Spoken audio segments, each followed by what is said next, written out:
Today on What Went Wrong, I think we might actually have a good debate. Oh no.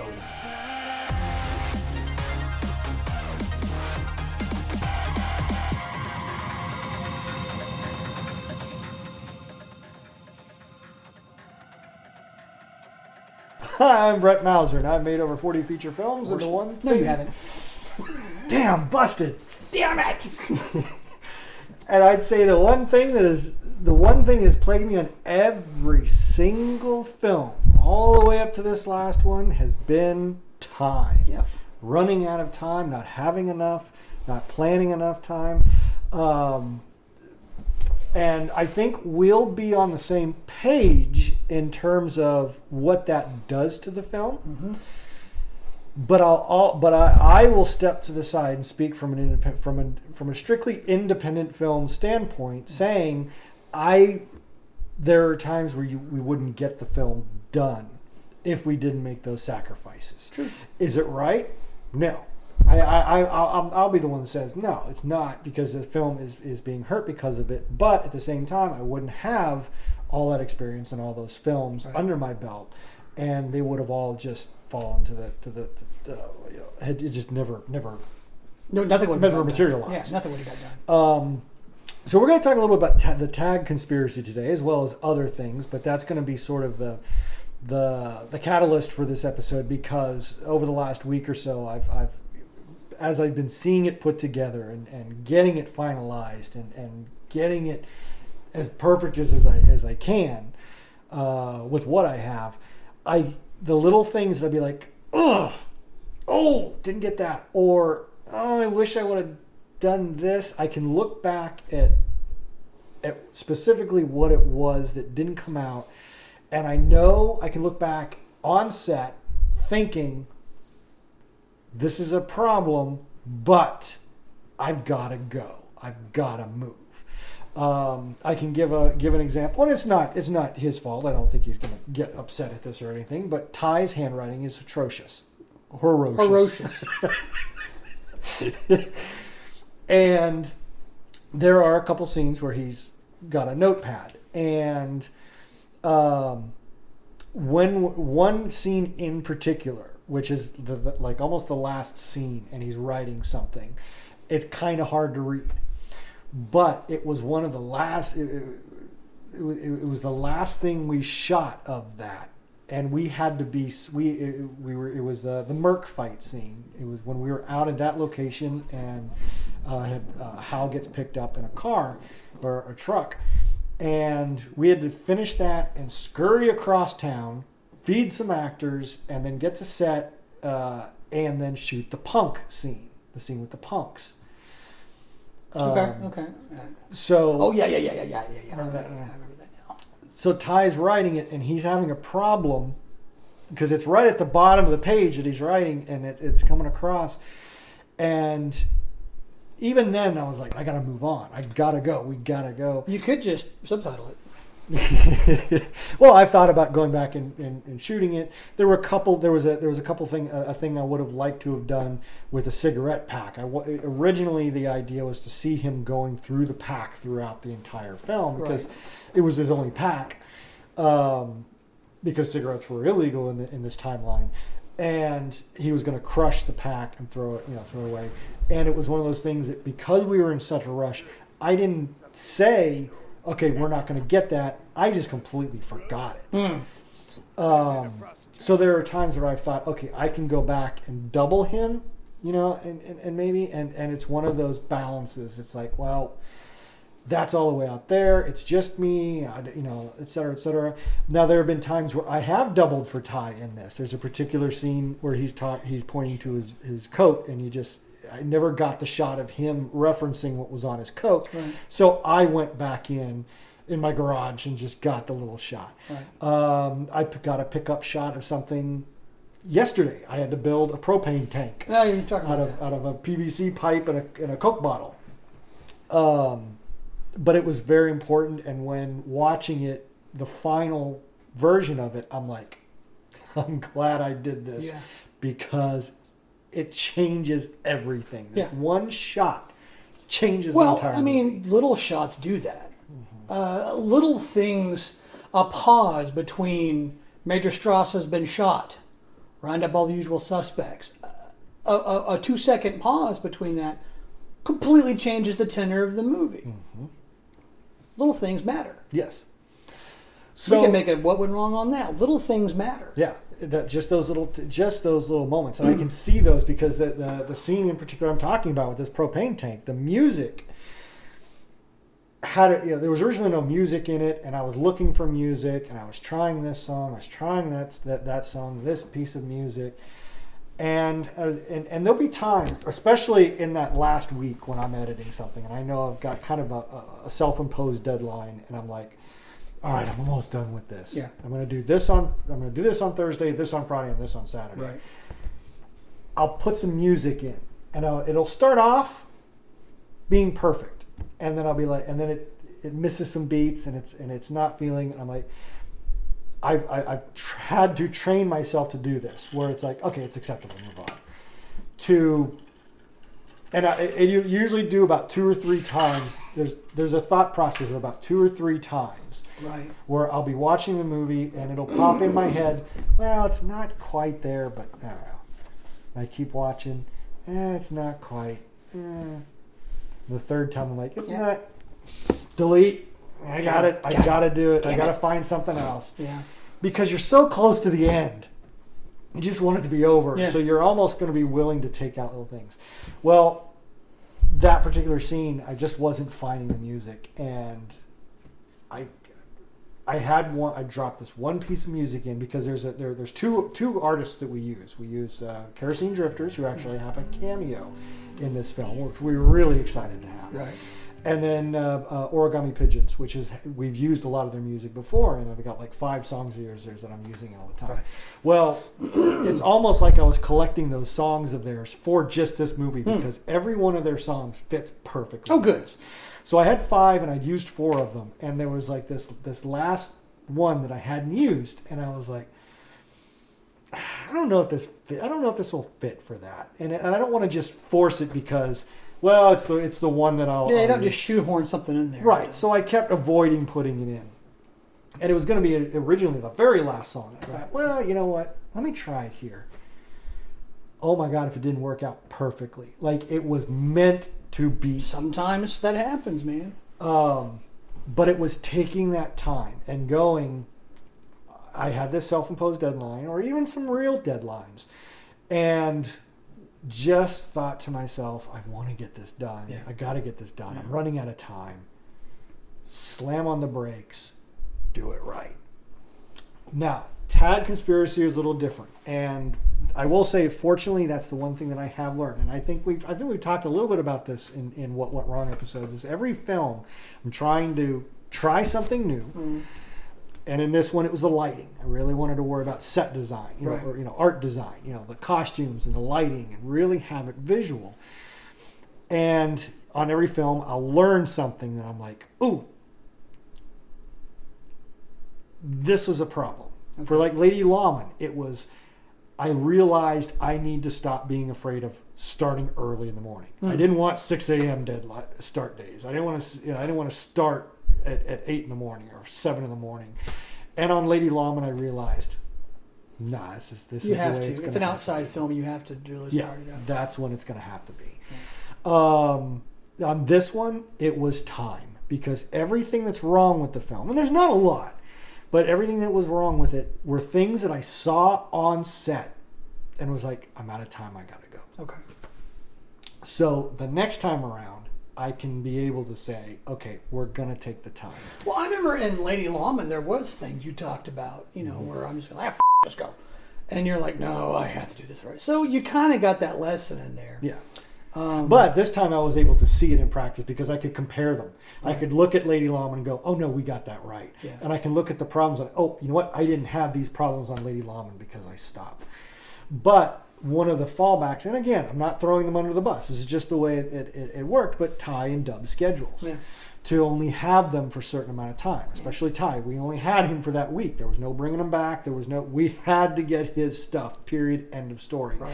So at the end there are times where you're going, okay, we got to sacrifice something. And there was the hotel scene, which I still wish was in there. Doesn't hurt it, but it would be another level to the film. Mm-hmm. And it was just, we were watching the days tick by, and it was like, I don't have the time for this. Yeah. Something's got to go. Yeah. What's it going to be? And that was one of the sacrifices. Okay. But it comes down to that. And unfortunately, that is something that is now in my head, that if I have to work under that kind of a deadline, I can't do it. I can't cast that person in that film. Now, if Ty were to say, hey, I've got a week and I know I'm going to need him for 2 or 3 days, yeah, I'll do it. So it's not that I don't want to work with Ty or anything like that. Right. It's just that schedule, I can't put myself into that. And allowing myself to be able to say, okay, we're going to shoot this scene on this day and that's it. And not have to worry about rushing to the next scene. Okay. Because that was often the times we would do, there's usually 3, at least 2, sometimes 3 locations, because I would look at it, okay, I got daytime, I got nighttime. I'm going to shoot something during the day and something at night. Well, there'd be times where that sun's creeping up, it's nighttime's creeping up. I've got my call time at 8 o'clock. I got to get over to that location. If I'd have just had, all I had to do was that day, that one scene that day, mm-hmm. I didn't have to rush. I could take the time. Right. So that's definitely something that is going to be greatly considered moving forward. Okay. That it's, we're going to have to take longer to make these films. Is this the part where we're going to debate? Because I'm agreeing with everything you're saying so far. Let's move on to that. From looking in the background, No. is that especially we had this conversation on the set of Tag. Yeah. We can get into that, where I was saying we had to move on, and we had this discussion about, look, this is all the time we have. Yeah. And it was my choice to have Ty in this role, to mm-hmm. have Dub in these roles. Mm-hmm. And I knew that was the sacrifice that I was going to be making, that it was going to be rushed, that it were going to have to be things that we were going to have to be pushing constantly. And halfway through, you were like, you're never doing this again. You told me you're never doing this again. What I specifically said, I remember this very well, and I've said this before about you, is you have overly ambitious shooting schedules. Yeah. You are trying to pack 10 pounds of sugar in a 5-pound sack, and I get the concept, and I understand why you're doing it. Because it was funny. I told you, I was like, dude, your shooting schedule is overly ambitious. And you're like, I only have these actors for a certain period of time. I was like, that does not negate what I'm saying. Those two statements do not conflict. I realize that. I realize you have these stupid motherfuckers for 96 hours. That's hardly the point. You have an overly ambitious shooting schedule. And I think that's where I think when I say we're gonna conflict, I think that's where it's gonna be. Is that I'm looking at it from the film's got to get done, and this is how it's done. Right. And I'm just kind of like, look, I realize that's what you want to do, and I know you only have these guys for a certain period of time, but your shooting schedule's out of control. Especially on a project this ambitious. It was very ambitious. Yeah. It is a very ambitious film. I'm looking forward to seeing people's reactions to it. And, well, I mean, over 40 feature films, and I've been a part or partial to a great number of them. And we've been doing this crap over 30 years now. And so I am well aware of the craziness that comes with a Mauser set. And we've talked plenty of times about some of the crazy stuff we do. But yeah, it is. I realize you only had him for a week. But I'm also realizing that humans... You want to talk about sleep deprivation? We could tell stories. I can talk about hallucinations. I can talk about crazy stuff. You have to have a realistic schedule. And you wanted to make a feature film with these actors, having them for a week or 8 days or whatever it was. Okay, sure. And he's like, well, I have to do this, and I have to do that, and I have to do that. Of course, absolutely, you have to do that. Well, I need this scene, and that scene, and this other scene. Yes. Right. Overly ambitious. But I have to do the thing. Once again, yes. Yes, that is true. All of these statements are true, Brett Mauser. Every one of them is accurate. And so I guess you could say that what went wrong on that one was time is always going to be a problem. The human experience is all about time. Yeah. I mean, we wear watches to segment it into certain time periods, and we arrange our lives. You get up when the sun is here, and then you drive to work, and you eat lunch, and you do dinner, and you watch TV shows when the clock says whatever else, and people take medication and take your dog for a walk. I mean, everything is human being. Planes leave, trains leave, everything happens at a certain time. Yeah. Well, and I think that's where... But you have to be realistic about what you can do. Yes. And, there was a sacrifice that was made and I hate to say quality because this time around I don't really feel like there was that. You've gotten good enough to where you can keep your quality despite the fact that you don't have time, because that's the experience part. Yes. Now, here I think, just sitting here talking and thinking about this, I think I can put on the table one of the main issues that leads to that in my style of filmmaking and the way my defense is we're getting it done, we're making films, and they're getting better every time. Mm-hmm.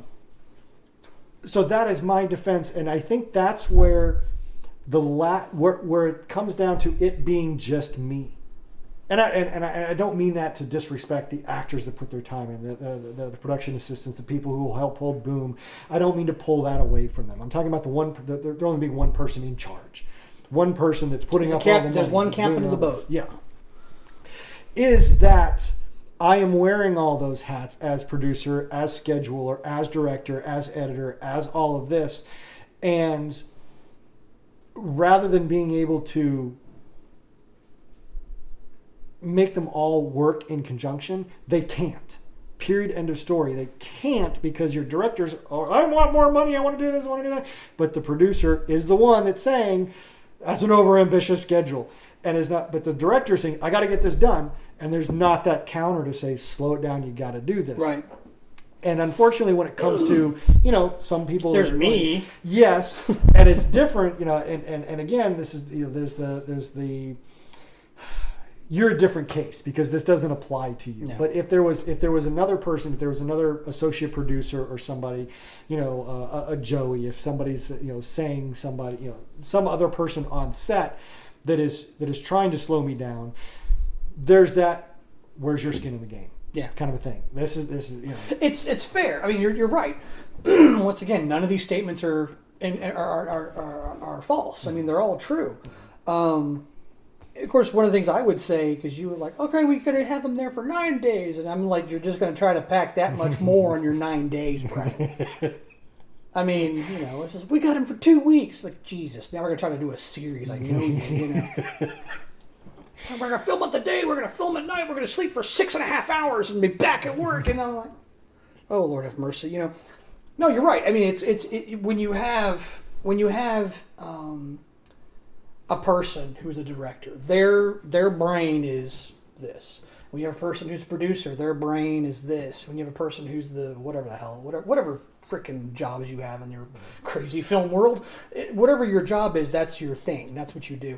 And so if you're person A, then you're doing this, and this. If you're person B, and you have to help person A do this, and this, but you're person C who is telling person A, okay, but when you're doing this and that, make sure this and other thing, and then person B is like, oh yeah, we'll do this, but then C, and so you have all these different people wrangling each other and steering themselves in certain directions, and then there's not so sane productions where Brett's the writer, director, editor, cameraman, and boom, grip, dolly, thingama, whatever the you are, and you're doing it all. Well, then your single-mindedness usually sticks to the director-ish, where you're like, I have to get this scene and that scene and this scene and that scene, running out of time and the light and this and the other thing, and you don't have anybody else, because in the end, whether or not your film does whatever it does, it's your film. Now, in a professional organization, an actual where it's their jobs, that's your pay is dependent upon this, and so certain things happen, and they'll have schedules to do whatever it is they'll have to do, And if something goes sideways, and then they're like, why didn't it work out? You have your action review, and you cut this. Like, I didn't have time. You wanted me to do this, and this. We're only humans. I can't. The whole 10-pound sugar, 5-pound sack. And if you're a smart businessman, you who is facing or watching this, I say director, I don't know, deal with whatever, you're going to go, okay, well, that didn't work out, and the reason it didn't work out was more time, so next time, give him more time, so make sure the actors, Jack Nicholson's here for 10 days, not 5 days, whatever, I don't know, but you don't have that. You don't have that kind of, oversight.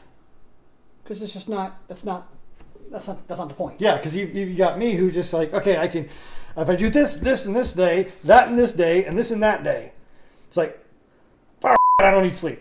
Right. And but there's I've made that decision. And then there's me going, Brett, you have an overly ambitious shooting schedule, but I've only got this many days. Yes. You have an overly ambitious shooting schedule. Because I see the visions that Brett has. That did not come out right. That's not even close to what I was trying to say. I understand the vision that you have for certain movies.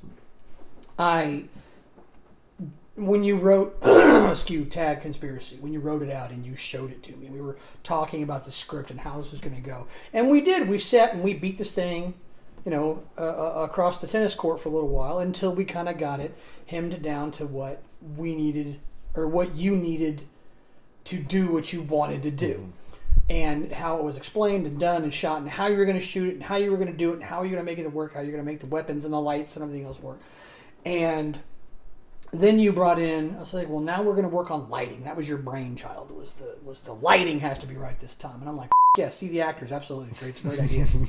Can I see the actors? Yeah, action. And we're going to change that a little bit. Okay, well, fine. Once again, not my world. I know that you've got your ideas, and I typically am right there with you. And so we had kind of whittled it down to what you needed to do, what you wanted to do, what we thought was possible. And then you got the actors, and without a doubt, Ty is the best Hal. He's Hal. Mm-hmm. Okay?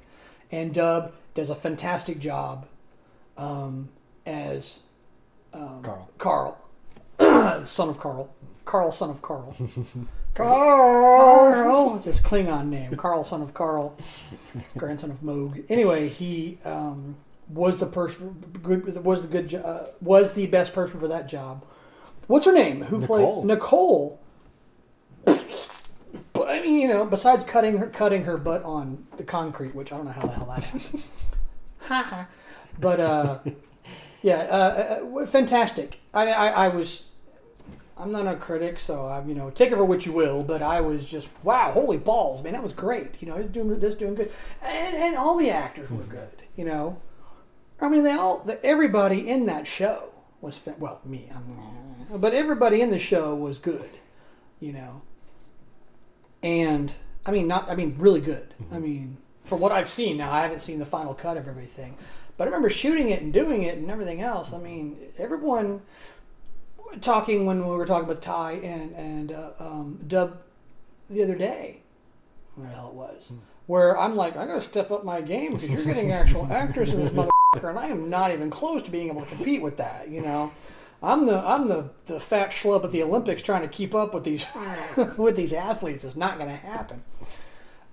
Which is a credit to you, to people who you're working with, and to the production quality that you're coming up with, and the fact that these people want to work with you, they've seen your stuff, heard about you, and everything else they want to do. But when it comes down to it, it's all your vision, okay? And my job, if I have a job in this whole thing, is to kind of make it happen. But it's also my job to point out things that I'm like, I think you might need to work on this. So it's not so much we're going to have a debate, but it is going to be me going, yeah, you really need to stop trying to do that. I only have actors for a week. Yes, what the ever. I understand that, but, you're cross-eyed and drooling in the corner and muttering to yourself. I'm not saying that that's the best way to run your business. I'm just saying there's better ways to do it. Okay. Cross-eyed and drooling, muttering in a corner is fine for some people. I don't think it's quite as effective a leadership style as I would choose for you. And so I think the concept of, from now on, if we've got a week, let's make a film that we can do in a week. Which means it's not going to be 2 hours. It's going to be an hour and a half. It's going to be, 85 minutes. I don't know. Or understand that the scenes the actors are going to be in are going to be shot in 5 days, 6 hours a day. And that's it. 30 hours of time is with your actors is all you're going to get. Or, or something. Or understand that you've got to stretch out your production. Or if you're going to stretch out your production, you only get these actors for. So you can have these actors over this time and these actors this period of time. If you want a 2.5 hour movie, great, but they can't be in any more than this period of time of it. Okay. Your idea, your film, your stuff. Okay. What I'm seeing, what I saw, what I was watching was you working entirely too hard on a project that I'm sure will be fantastic. Okay. But the fact that you are sitting here telling me I missed this, I missed that, I completely forgot about that, right? We're not 22-year-old kids anymore who can stay up all night eating Cheetos and drinking Dr. Pepper and popping no-dos and filming for 4 days straight. At the end of it, we're cross-eyed and drooling. I mean, I think it may actually kill us now. I think we might actually die at the end of that. And so, although you have all the experience and all the stuff and all the things that you've learned and all the ability to make it work out, you still have to be on a schedule that your physiological capabilities and capacities are met. Yeah, I'll say that I don't regret the rushing and all of that stuff in the earlier films and getting them done. It was a necessity at the time. Yeah. And we didn't put a lot of money into them anyways. $65 sometimes, well, you kind of had a gonzo film style anyway back in the day. Yeah. So those of you starting out, I think that's okay because you're learning, you're figuring things out. You should do that. And you'll learn to appreciate it. You should do that. Yeah, because you'll learn to work on those deadlines and you'll learn to figure problem solve. You should do batshit crazy stuff when you're starting off because that's how you'll learn. You'll figure out how to make sacrifices, and how to think on your toes and go, okay, you got to make the sacrifice. And okay, I want this, but it's going to come at a cost of this. And that teaches you that. When you're filming batshit crazy stuff on a gonzo schedule, like you open the van, run out, do your scene, then get back in the van, run off before the cops catch you. Yeah. You learn certain things about how your quality will suffer because of that. But like when you're where we're at and we're ready to take that next step and we're ready to, and we're trying to make those films measure up against Hollywood films, even though we only have $10,000 when they've got 100 million. When you're still trying to pull in that same audience, then you have to take the time to do it right.